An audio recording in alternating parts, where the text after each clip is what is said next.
Sahabat Shalom, Bapak Yahweh memberkati saudara sekalian. Pagi ini saya akan menyampaikan satu materi yang saya beri tema heritage. Saudara tahu artinya? Warisan. Ya, heritage itu artinya warisan. Kita atau saya tidak akan berbicara tentang bagaimana kita meraih warisan. Tidak. Justru sebaliknya. Kalau kita mendengar kata warisan, apa yang ada di benak pikiran kita? Apa yang ada di pemandangan kita? Tentu saja sebuah harta yang banyak, yang seringkali menjadi bahan perebutan. Bahkan kita sering mendengar adanya keluarga pecah, hubungan antara orang tua dan anak, kakak dan adik, suami istri kadangkala tidak harmonis, hanya karena berebut warisan.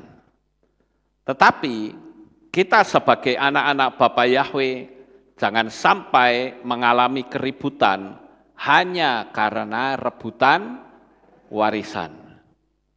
Kenapa saya perlu menaikkan materi ini, saudara? Karena saya percaya bahwa peristiwa-peristiwa ketidakadilan di seputar warisan itu banyak dialami anak-anak Tuhan. Saya ambil contoh misalnya saja, ada orang tua yang memiliki harta yang banyak, tapi ketika orang tuanya sudah meninggal, warisannya itu menjadi bahan perebutan. Atau pembagian warisan yang tidak seimbang. Nah, di sini seringkali menimbulkan kecemburuan, bahkan seringkali menimbulkan kebencian, kepahitan hati. Oleh karena itulah materi ini saya perlu naikkan agar siapapun kita yang ada di tempat ini maupun saudara yang ada di rumah masing-masing, seandainya saudara mengalami peristiwa yang tadi saya sebut, loh saya ini harusnya dapat warisan, loh kok enggak dapat? Biasanya kalau sudah seperti itu, apa kira-kira? Jengkel ya saudara? Jengkel. Kemudian timbul rasa pahit, timbul rasa dengki, kemarahan, bahkan pembunuhan. Saya semalam melihat di salah satu tayangan di YouTube, saudara-saudara, di kota Banyumas, ada satu keluarga yang dibunuh hanya karena berebut warisan. Dan setelah saya saksikan video itu, ternyata di bawahnya banyak sekali peristiwa yang sama. Oleh karena itu, saya memandang perlu untuk menyampaikan hal ini. Bukan kita mau berebut warisan, tetapi bagaimana kita bisa mendapatkan berkat melebihi warisan yang seharusnya kita terima. Nah, cuman masalahnya adalah saudara percaya atau tidak? Ya, kalau saudara percaya, ayo kita belajar untuk membenahi diri. Kenapa? Karena kalau kita paham akan hukum alam semesta, kita tidak butuh rebutan warisan, saudara. Kita enggak butuh berurusan apalagi sampai saling bunuh-bunuhan. Apalagi warisan itu kan bukan hasil keringat kita. Ngapain kita ribut, saudara? Dikasih, ya syukur, puji Bapa Yahweh. Tidak dikasih, ya enggak apa-apa. Ya. Nah, ini yang penting Bapak Ibu. Saya perlu memberitahu diri saya sendiri. Saya dari sejak kecil sampai detik ini saya tidak pernah mendapatkan yang namanya warisan. 1 rupiah pun tidak. Dulu nenek saya punya rumah cukup lumayan besar di Seragi. Dia berkata kepada saya, bagaimana kalau rumah ini kita balik nama, pakai namamu? Saya bilang tidak. Ternyata nenek saya ini juga tidak tidak kapok ya, karena saya tolak, lalu dia mendekati istri saya. Dia bilang supaya disuruh mengganti nama. Nenek saya ngomong sama istri saya, coba ganti nama. Ternyata istri saya juga nggak mau, saudara. Enggak, saya nggak mau. Gitu. Dan ini sebetulnya langka ya, kebanyakan orang kalau ada seperti itu pasti bila perlu rebutan. Kalau saya tidak. Saya bersyukur istri saya juga orang Cina bilang itu enggak tam. Ya. Kalau sama uang. Jadi kalau dibilang warisan, saya datang ke tempat ini, saya hanya membawa 2 benda saja.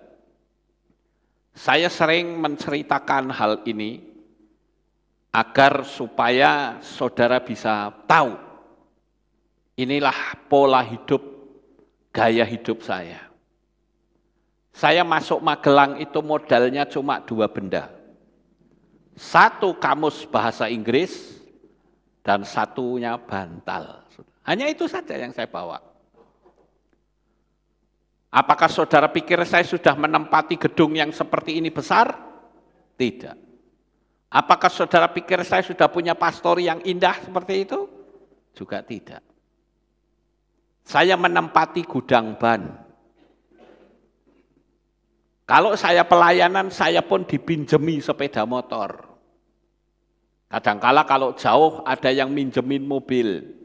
Semua serba dipinjami. Saya punya motor pun juga motor Honda 70. Itu pun kalau saya pakai mesti ngajak berantem. Di tengah jalan macet, saudara. Saya pernah saking jengkele itu Honda mau tak buang di sawah. Ya. Karena waktu saya besok ke Japunan, saudara tahu Japunan ya? Berapa kilo dari sini? Berapa? 8 kilo ya. Saya pernah besok ke salah satu jemaat. Pulangnya, sepeda motornya ngajak berantem, saudara. Berhenti dia, nggak mau jalan.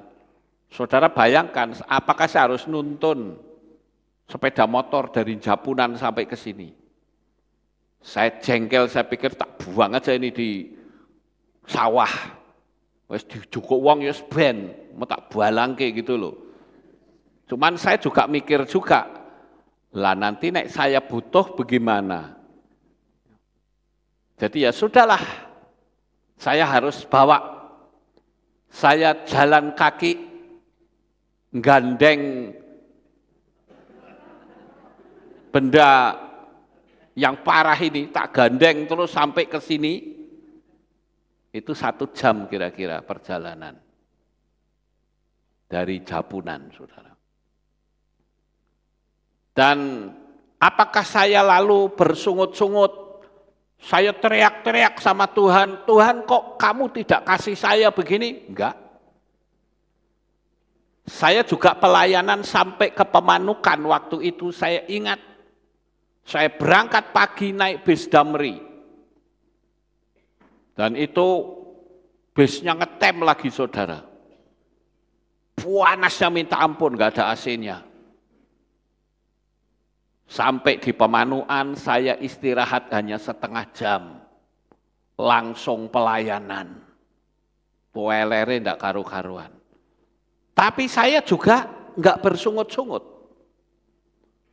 Karena bagi saya menyadari bahwa penderitaan yang seperti ini itu justru memperindah kesaksian kelak ketika Tuhan sudah berikan saya kendaraan. Menjadi suatu kenangan yang manis. Padahal waktu saya mau ke Magelang, engkong saya itu ngasih uang satu bundel banyak banget. Dia bilang, kanggo jajan, saya bilang tidak. Biarkan Tuhan saya yang bertanggung jawab atas hidup saya. Jadi kalau kita bicara tentang warisan atau heritage, kenapa orang sampai berebut? Kenapa sampai orang bunuh-bunuhan hanya karena masalah harta? Karena dia tidak tahu bagaimana cara meraih mujizat itu. Nah, Bapak Ibu yang terkasih, ada seseorang yang dalam satu keluarga yang seharusnya mendapatkan warisan, tetapi direbut oleh saudaranya yang lain. Akibatnya orang ini hidup dalam kepahitan. Dan saudara tahu kalau sudah orang masuk dalam kepahitan, maka dampaknya sangat mengerikan. Khususnya dalam soal ekonomi, tidak akan pernah bisa naik. Karena selalu dihalangi oleh kehidupannya dan selalu diikuti oleh kesialan. Mengapa hal ini bisa terjadi? Karena ada energi negatif yang menguasai hidupnya, yaitu pahit hati, benci, marah, dendam, dan lain-lain. Apalagi ketika dia jalan, dia lihat rumahnya, aduh itu harusnya milik saya. Kok ditempati orang yang macam kayak gini? Jengkel enggak saudara? Jengkel. Ketika jengkel itulah kita sebetulnya sedang mengakses ke dunia energi negatif. Yang hasilnya pun akan negatif. Nah, inilah sebabnya yang saya katakan. Kita harus bisa mengikhlaskan. Maka saya sering mengatakan kepada orang tersebut, saya bilang, apakah dengan kita pahit hati, lalu mujizatnya datang? Tidak. Apakah dengan jengkel, ya, kayaknya orang ini perlu dihajar, apakah dengan kita berpikir seperti itu, lalu duitnya datang? Tidak juga. Lah terus kalau gitu ngapain kita mesti harus pahit hati? Kan begitu ya Bapak Ibu. Kenapa sih kita tidak mengikhlaskan saja? Kalau kita mengikhlaskan, bukankah kita bisa mendapatkan lebih besar lagi? Hal yang kedua, buatlah sebuah pertanyaan. Jikalau saya marah, jikalau saya dendam dan benci, serta kepahitan hati, apakah uang itu datang? Apakah masalah itu lalu selesai? Tentu saja tidak. Apalagi kalau orang tersebut melakukan tindakan yang melanggar hukum. Bukan dapat warisan, malah dapat hukuman masuk penjara. Oleh sebab itulah, kalau kehidupan diwarnai dengan energi negatif, maka hati akan sangat tidak nyaman, bahkan bisa mendatangkan penyakit. Hati mudah tersinggung dan sensitif. Hayo, betul atau tidak? Betul. Ya. Saya berharap Bapak Ibu yang ada di rumah juga harus mulai menata hati. Misalnya, saudara akan mendapatkan warisan 100 juta. Dan ternyata saudara nggak dapat. Kenapa kita tidak mengambil dari alam semesta saja? Yang bisa mendapatkan jauh lebih besar dari apa yang seharusnya kita dapatkan. Jadi Bapak Ibu, sekali lagi saya katakan, sampai hari ini, saya tidak pernah menerima apa itu yang namanya warisan dari orang tua, saya tidak pernah menerima. Tapi saya juga selalu bersyukur karena Tuhan memberikan seorang istri yang juga memiliki mental yang sama, yang tidak kemaruk dengan uang. Karena kami menyadari bahwa jika mendapatkan uang dari hasil keringat sendiri, itu suatu anugerah besar.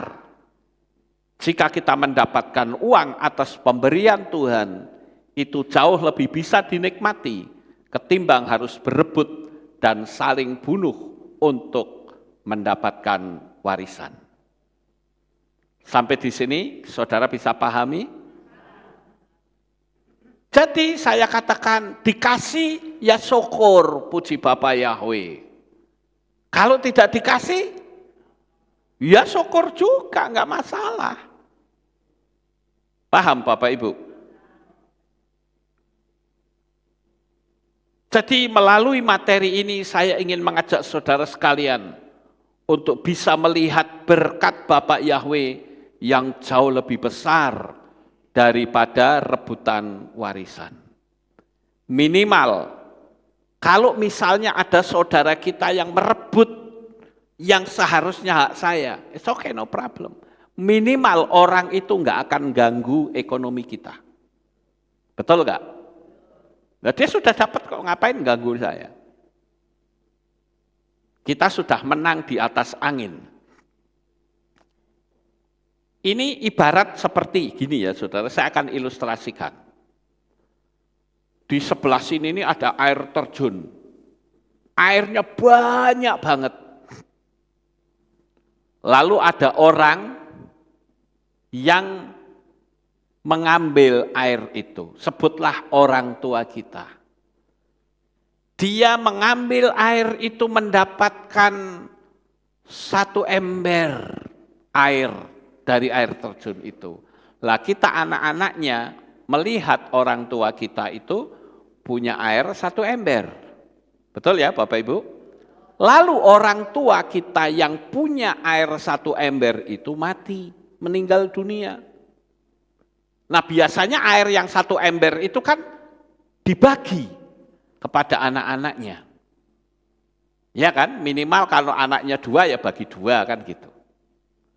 Tapi ternyata yang seharusnya dibagi direbut sama salah satu dari saudara kita. Lalu yang terjadi, ember yang berisi air itu buat tarik-tarikan. Apa yang terjadi saudara? Karena keributan air itu tumpah. Dan kalau air itu tumpah berarti volumenya semakin sedikit. Kita seharusnya mendapatkan 100 juta. Tapi karena gonceng reweng tarik-tarikan, apalagi sampai masuk ke jalur hukum, uangnya pada muncrat kemana-mana. Kita tidak bisa menikmati. Paham Bapak Ibu? Kalau saya sih punya prinsip, misalnya air yang 1 ember direbut, ya sudah biar sumbernya ada kok, pusing amat. Betul nggak Bapak Ibu? Ya tinggal kita ambil sendiri saja. Tapi kali ini ngambilnya jangan pakai ember, pakai tangki sekalian. Bisa nggak kira-kira? Sekali lagi pertanyaan saya, bisa atau tidak? Bisa. Kalau saudara berpikir bisa, pasti bisa. Tapi kalau saudara berpikir tidak, ya itulah yang tercipta. Bukankah alam semesta ini sangat kaya raya? Dan tidak akan habis sampai dunia kiamat. Kenapa kita tidak ambil saja dari alam semesta? Nah sekarang yang jadi permasalahan adalah, kalau saudara berkata bisa, saya balik tanya, cara mengambilnya seperti apa? Kan gitu. Misalnya, saya punya suatu ember besar lah. Kalau dipakai untuk ngambil air terjun itu, Bisa atau tidak? Bisa. Tapi caranya bagaimana caranya? Kenapa? Pakai pralon. Betul, pakai pralon, saudara. Karena untuk mengangkat ke sana juga dibutuhkan energi, dibutuhkan tenaga. Tapi kalau menggunakan pralon, kita nggak perlu dan tidak butuh tenaga. Saudara tahu apa yang dimaksud dengan pralon? Pralon itu sebetulnya adalah hati kita yang rela memberikan. Kalau pralon itu kan saluran, betul nggak saudara? Saluran berkat, yang namanya saluran itu mesti basah terus, saudara. Sekarang pertanyaannya, mau nggak saudara menjadi saluran berkat? Karena kalau saluran berkat itu nggak pernah kering, basah terus. Tapi kalau saudara ambil satu ember, ya, bawanya juga susah. Apalagi kalau jaraknya jauh. Maka jalan satu-satunya gunakan pralon. Apa arti dari pralon? Yang pertama adalah milikilah tekad untuk saya menjadi manusia yang mudah berbagi. Kalau misalkan pralonnya sudah buat ngisi satu ember sudah penuh, mau diapain saudara? Bagikan sama yang lain. Sehingga orang lain itu akan juga menerima berkat. Ketika Yesus ada di Danau Galilea bersama dengan murid-muridnya, pada waktu itu Yesus berkata, tebarkanlah jalamu di sebelah kanan atau kiri, saya lupa. Ya.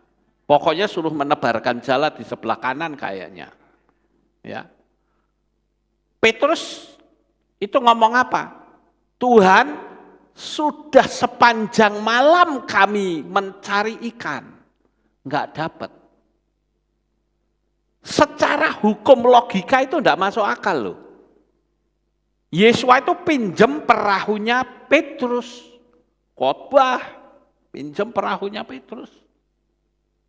Dan apa yang terjadi? Ketika pinjem, Yesus ngomong kan lama-lama kan semakin siang, betul nggak? Makanya ketika Yesus bilang, sekarang tebarkan jalamu di sebelah kanan, Petrus protes, saudara. Sepanjang malam kami sudah menjala, tapi tidak mendapat apa-apa. Jadi sebetulnya dengan kata lain, Petrus itu hendak bilang begini, Yesua, kalau masalah dunia perikanan, dunia nelayan, saya jagonya, saya ahlinya. Ini kamu ngomong sudah semakin siang, itu ikan sudah masuk ke dalam. Petrus bisa protes seperti itu. Dan memang dia sempat protes, karena dia bilang, sepanjang malam kami, itu kan protes saudara. Jadi dengan kata lain, Tuhan aku ini ahlinya, aku jala dari malam tidak dapat apa-apa kok. Sekarang disuruh menebarkan jala, sudah siang lagi, logikanya dipakai. Dengan kata lain, dia protes seperti itu. Tetapi ucapan Petrus disambung dan tetapi karena engkau yang menyuruh, maka aku menebarkan jala itu. Begitu ditebarkan, apa yang terjadi? Mendapatkan ikan. Berapa banyak? 153. Saya sudah terangkan beberapa waktu yang lalu angka dari 153. Tapi yang cukup menarik di sini adalah bahwa apa yang diucapkan Yesua itu melampaui logika. Saya paling senang kalau bicara istilahnya itu unlogic, nggak pakai logika. Kalau kita sudah pakai logika, apalagi di zaman sekarang, banyak logika yang bantut nggak bisa jalan, saudara. Tapi kalau kita menggunakan pola percaya saja, maka apa yang dipercaya itu pasti terjadi. Oleh karena itu, pertanyaannya adalah bagaimana cara mengambilnya. Yang pertama tadi pakai pralon. Sekarang yang kedua adalah supaya kita dapat banyak airnya, maka wadahnya pun harus besar. Ya Bapak Ibu, wadahnya harus besar. Nah, wadah yang besar itu artinya hati yang punya prinsip bahwa kekayaan yang kita bagikan bukan akan bertambah hilang, tetapi semakin bertambah banyak. Ada ayat firman Tuhan yang mengatakan, ada orang yang menebar harta, tetapi tidak sampai kekurangan. Artinya hartanya ditebarkan kok malah makin sugih. Itu unlogic, saudara, nggak bisa dilogikakan. Makanya kalau saudara berhadapan dengan sesuatu yang tidak bisa dilogikan, jangan main logika. Nggak bisa, saudara. Dan yang kedua adalah, kita harus percaya bahwa hukum alam semesta itu bekerja dengan sempurna dan tidak pernah salah pilih orang. Ingat itu, saudara. Hukum alam semesta enggak pernah salah pilih orang. Kalau saudara memang memiliki konsep yang sesuai dengan firman Tuhan, siapkan saja hatimu. Waktu yang akan menjadi penentunya. Sama seperti orang taruh ember yang gede gitu, mau ambil air dari air terjun sana pakai pralon. Itu kira-kira masang pralonnya ada waktu enggak? Makan waktu, saudara. Begitu waktunya tiba, selesai semua. Makanya saya katakan, kita cukup percaya saja bahwa alam semesta itu tidak salah pilih orang. Dan yang kedua, jangan kita panik. Kita harus tahu akan adanya unsur waktu. Dan itu tentu dibutuhkan kesabaran. Jadi, jangan panik, saudara. Percaya saja. Bapa Yahweh tidak pernah berbohong atas hukumnya sendiri. Dan yang ketiga, kalau saudara ingin mendapatkan air yang bersih, yang bisa menjadi berkat bagi orang lain, maka poin yang ketiga adalah wadahnya juga harus bersih. Wadah itu bicara tentang hati kita. Harus bersih. Saudara mendapatkan berkat besar itu untuk apa? Itu yang harus kita pahami, saudara. Bukan untuk kepuasan diri, tidak. Dan saya ngomong begini bukan berarti kalau berpuas diri itu tidak boleh, enggak juga begitu. Orang berpuas diri boleh-boleh saja, tapi juga harus ingat orang lain. Ada satu perumpamaan yang Yesua pernah katakan. Ketika ada seseorang mendapatkan banyak berkat, lalu dia ngomong pada dirinya sendiri, "Hai jiwaku, ada banyak lumbung, ada banyak makanan di lumbung kita." Jadi fokusnya adalah hanya materi. Lalu Tuhan bilang, malam ini juga kamu akan diambil. Terus materinya untuk siapa?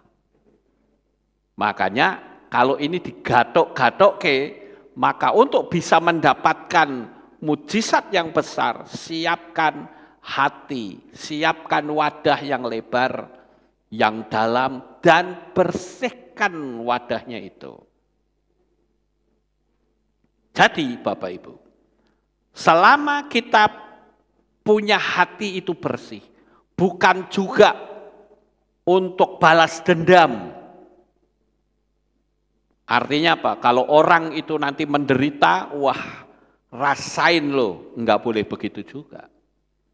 Kita kebentur ayat firman Tuhan yang mengajarkan kepada kita agar kita ini mengasihi musuh kita.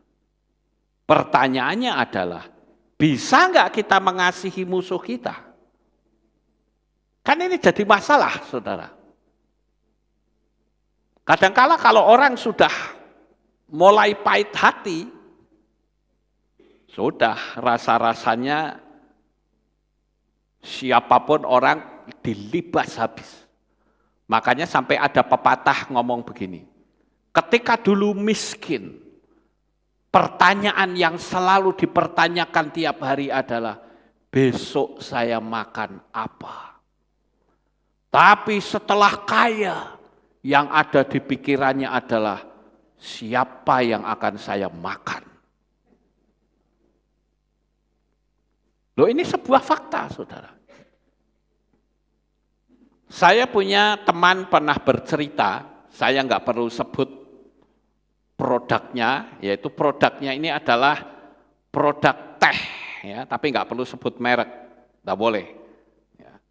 Ada orang punya pabrik teh, pabriknya tuh larisnya luar biasa tehnya. Semua orang senang. Ternyata pesaingnya itu nggak laku tehnya. Lalu apa yang terjadi? Teh yang bagus itu dibeli, dimasukkan ke dalam gudang, lalu diasapi, saudara, di dalam gudang. Setelah diasapi, dipasarkan keluar. Baunya jadi apek semua, saudara. Akhirnya teh itu enggak laku. Ini artinya permainan kotor, permainan main kayu. Dalam dunia bisnis, banyak orang yang mengatakan, oh itu wajar, dunia bisnis seperti itu. Oke, Anda bilang wajar, tapi saya katakan tidak wajar. Itu orang yang curang dan cari penyakit. Dia tidak tahu akan adanya hukum tabur tuai. Makanya saya katakan pagi ini, mungkin ada di antara saudara yang tidak mendapatkan warisan. Saya hanya mengatakan, siapkan hatimu untuk menerima mujizat yang jauh lebih besar dari warisan yang saudara dapatkan. Tetapi juga, saudara harus mengambil satu sikap. Tuhan, aku ingin berkat ini juga bisa memberkati pekerjaan Tuhan. Saya harus mengingatkan karena apa? Waktu kita di dunia ini sudah gak lama loh, saudara. Kedatangan Tuhan Yeshua HaMashiach sudah ada di depan mata kita. Saudara mau menimba berkat, silakan. Saya bahkan menganjurkan seluruh jemaat Aleph Taut harus kaya raya. Tapi kalau kita menjadi serakah, wah ya jangan, nggak boleh, kita bahaya, saudara. Makanya kita harus pahami tentang si peralon tadi, kemudian wadahnya. Itu kan semua sebuah ilustrasi hukum alam semesta. Saudara punya wadah, airnya bersih, tapi di situ ada bangkainya tikus, ada kecoaknya. Ya, banyak dapat, tapi tidak bisa jadi berkat. Airnya pun berbau busuk. Ayo, persiapkan hatimu. Di tengah-tengah kondisi yang seperti ini, Bapak Yahweh hendak pamer untuk memberkati kita semua. Jadi siapkan hati, bersiap-siaplah menjadi orang yang kaya, orang yang diberkati. Artinya apa? Di dunia kaya raya, mati masuk surga. Saudara yakin enggak itu? Persiapkan hatimu. Dan saya kasih tahu, yang namanya mujizat itu kadang muncul tanpa tanda-tanda. Ya, sekali lagi yang namanya mujizat muncul tanpa tanda-tanda. Yang penting saudara praktekkan saja apa yang saudara bisa lakukan, lakukanlah. Yang tidak bisa itu urusannya Bapa Yahweh. Dan saya percaya, baik saudara yang ada di tempat ini maupun yang ada di rumah, sama seperti doa saya, kerinduan saya adalah jemaat Aleph Tau, baik yang ada di tempat ini maupun yang streaming, hidup diberkati luar biasa oleh Bapa Yahweh. Sukses besar untuk saudara, Bapa Yahweh memberkati. Haleluya. Kita tunduk kepala, kita berdoa. Terima kasih Bapa Yahweh. Selesai sudah pemberitaan firman-Mu. Biarlah apa yang kami dengar ini menjadi berkat. Kami tidak perlu berpahit hati. Kami tidak perlu memelihara energi negatif yang justru akan membuat kami menjadi orang yang hidup dalam kekurangan. Tetapi kami ingin memiliki hati, space yang lebar, dan hidup kami menjadi saluran berkat. Terima kasih Bapa Yahweh. Inilah doa syukur yang kami naikkan kepadamu. Di dalam nama Adonai Yeshua HaMashiach, kami sudah berdoa. Semua yang percaya berkata, amin. Kita akan dengar pengumuman. Shalom, berjumpa kembali dalam Aleph Tau Update News. Berikut kami sampaikan pengumuman minggu ini. Divisi Anak akan mengadakan kegiatan retreat pada hari Senin sampai Rabu 25 sampai 27 Desember 2023 bertempat di gedung P3L Kopeng. Peserta anak usia 10 sampai 16 tahun dengan biaya Rp200.000 per anak. Saudara bisa menabung setiap hari Minggu di guru kelas masing-masing. Untuk info lebih lanjut, dapat menghubungi Tante Sylvia di nomor 0858 6703 7774. Bazar akhir tahun Kehilat Aleph Tau pada hari Minggu 10 Desember 2023 pukul 8 pagi hingga selesai. Terdiri dari bazar makanan, pemeriksaan gigi, kolesterol, gula darah, asam urat gratis, potong rambut gratis, pijat refleksi dan donor darah. Ibadah tutup tahun 2023 akan diadakan pada hari Minggu 31 Desember 2023 yang dilaksanakan dalam beberapa sesi, yaitu ibadah tutup tahun dimulai pada pukul 5 sore hingga 7 malam, berlanjut dengan sesi perjamuan kasih pada pukul 7 hingga 8 malam. Jemaat dapat membawa makanan ringan untuk dinikmati bersama. Acara ini akan diakhiri dengan doa tutup tahun yang dimulai pada pukul 8 hingga 10 malam. Acara ini terbuka untuk semua jemaat Kehilat Aleph Tau.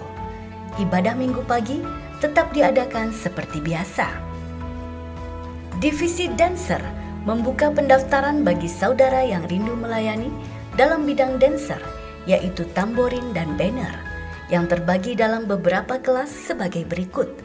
Glory Class untuk usia 5-7 tahun, Angel Class usia 8-11 tahun, Miracle Class usia 12-20 tahun, dan Joyful Class usia 20 tahun ke atas. Pendaftaran dan info lebih lanjut dapat menghubungi Saudari Beauty atau Rahel di nomor berikut. Divisi Multimedia membuka kesempatan bagi jemaat Kehilat Aleph Tau Magelang yang rindu melayani Bapa Yahweh di bidang LCD, kameramen, editor, fotografer, videografer, live streaming, content creator, dan reporter pengumuman. Bagi saudara yang ingin melayani di bidang tersebut, dapat menghubungi Saudari Weli di nomor 0882 2533 9832. Pendaftaran ditunggu paling lambat pada tanggal 31 Desember 2023. Telah tersedia kalender tahun 2024. Bagi yang ingin mendapatkan, dapat menghubungi Asyir yang bertugas. Untuk jemaat live streaming, bisa menghubungi Ibu Sri di nomor 0896 7447 9997. Demikian pengumuman minggu ini. Sampai jumpa di Alef Tahu Update News selanjutnya. Bapak Yahweh memberkati. Pengumumannya, kita akan akhiri ibadah kita. Mari kita bangkit berdiri, kita tutup dalam doa. Terima kasih Bapak Yahweh, selesai sudah ibadah kami. Dari awal pertengahan sampai pada akhirnya. Sebentar lagi anak-anak-Mu akan kembali pulang ke rumah mereka masing-masing. Jaga, lindungi, peliharakan mereka sampai di rumah dengan selamat. Pertemukan kembali pada jam-jam ibadah mendatang di dalam ikatan tali kasih-Mu. Terima kasih ya Tuhan, inilah doa syukur yang kami naikkan kepadamu. Di dalam nama Adonai Yeshua HaMashiach, kami sudah berdoa. Mari kita angkat tangan kita, dan kita akan menerima berkat Kohanim. Haleluya. Yefare keka Yahweh, weismereka.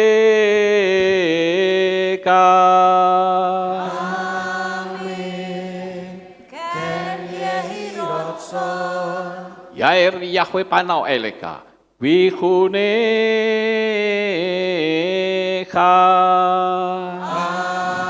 Amen.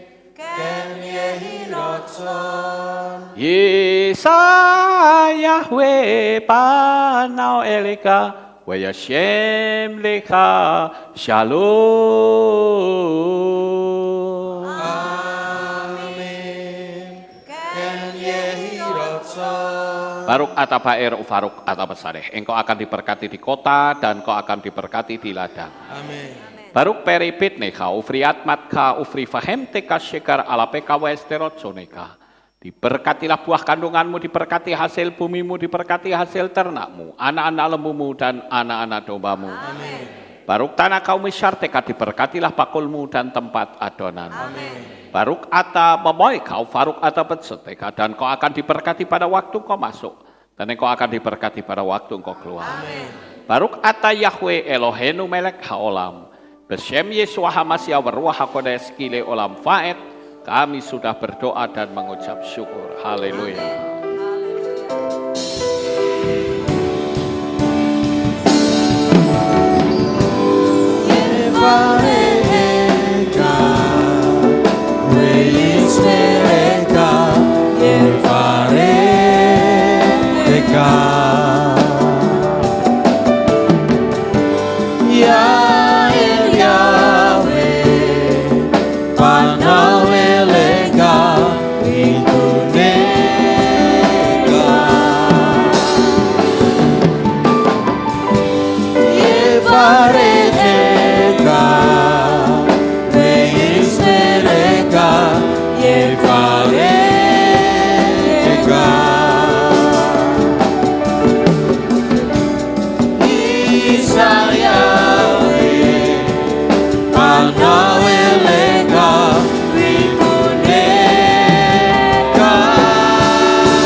beraktivitas. Bapak Yahweh memberkati selalu. Sahabat Shalom. Atas kehadiran Bapak Ibu Saudara sekalian dalam ibadah bersama kami di Kehilat Alef Tahu Magelang. Doa saya Bapa Yahweh memberkati dengan kesehatan yang sempurna, damai sejahtera dan berkat materi yang semakin melimpah. Kami menunggu kembali kehadiran Bapak Ibu Saudara sekalian pada jam yang tersedia. Hari Sabat jam 5 pagi, hari Minggu jam 6 pagi, hari Rabu jam 6 sore. Siap sedialah sebagai mempelai Hamasiah untuk menyambut kehadiran mempelai pria kita yaitu Adonai Yeshua Hamasiah di awan-awan yang permai. Amen lehitraot. Shalom, sampai jumpa kembali.